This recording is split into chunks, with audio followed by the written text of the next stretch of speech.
A warm welcome to the newsroom. I am Jerisha Amargo. President Muhammadu Buhari has called for a comprehensive reform of structures and operations of the African Union. Now, this call is to make the body more functional as well as more results-oriented in meeting set-out targets. This was disclosed by the president at the ongoing two-day 34th summit of the AU held virtually. The president further commended President Paul Kagame of Rwanda for presenting a special report on the need to reform the AU. And Speaker of the House of Representatives, Femi Gbajabiamila, has said leaders must make sacrifices to get the country out of the woods. He said this in Sokoto when he visited Governor Aliyu Amako to commiserate with him on the fire outbreak at the Central Market. Gbajabiamila said many countries had passed through turbulent moments and emerged stronger through the commitment of leaders and citizens. He hence urged Nigerian leaders to follow these examples in upholding a better nation. And Borno State Governor Babagana Zulum over the weekend supervised the distribution of 80 million naira and food supplies to 16,000 female returnees in the township of Goza as part of activities on the second day of his humanitarian visit to towns and villages in the area. The intervention is part of continued support by the government to the vulnerable residents of communities whose means of livelihood is affected by activities of Boko Haram. Goza came under Boko Haram's occupation between 2014 and 2015, with videos showing the insurgent's deadly leader Abubakar Shekau using Goza town as a sect spiritual and territorial headquarters. The military henceforth liberated the town in later part of 2015.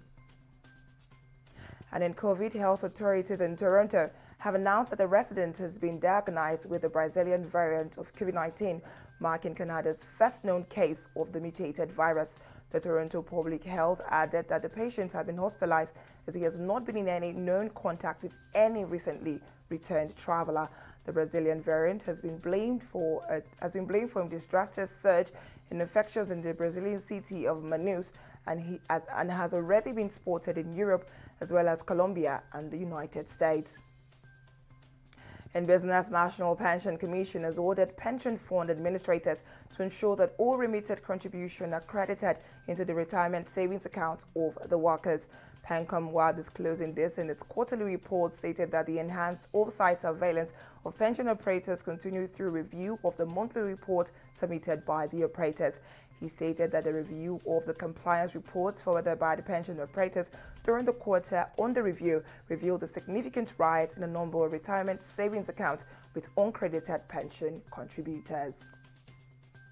And Israel's Prime Minister Benjamin Netanyahu has appeared in court briefly today, reaffirming his innocence as his corruption trial enters an intensified phase week before a fourth national election inside 2 years. Netanyahu, the first Israeli premier to be indicted in office, was formally charged last year over allegations that he accepted improper gifts and sought to trade regulatory favor with media moguls in exchange for positive coverage. Shortly after, lead judge Rivka Friedman opened the hearing by reading the cases against him. Netanyahu said he stood by his innocence as previously expressed in writing.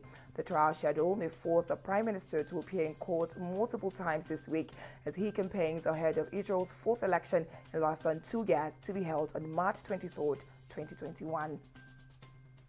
In the world of sports, Manchester City has left Liverpool's title defense in tatters with a dazzling 4-1 win. City holds the first point lead over second-place Manchester United and have a game at hand on their local rivals as they eye a third title in 4 seasons.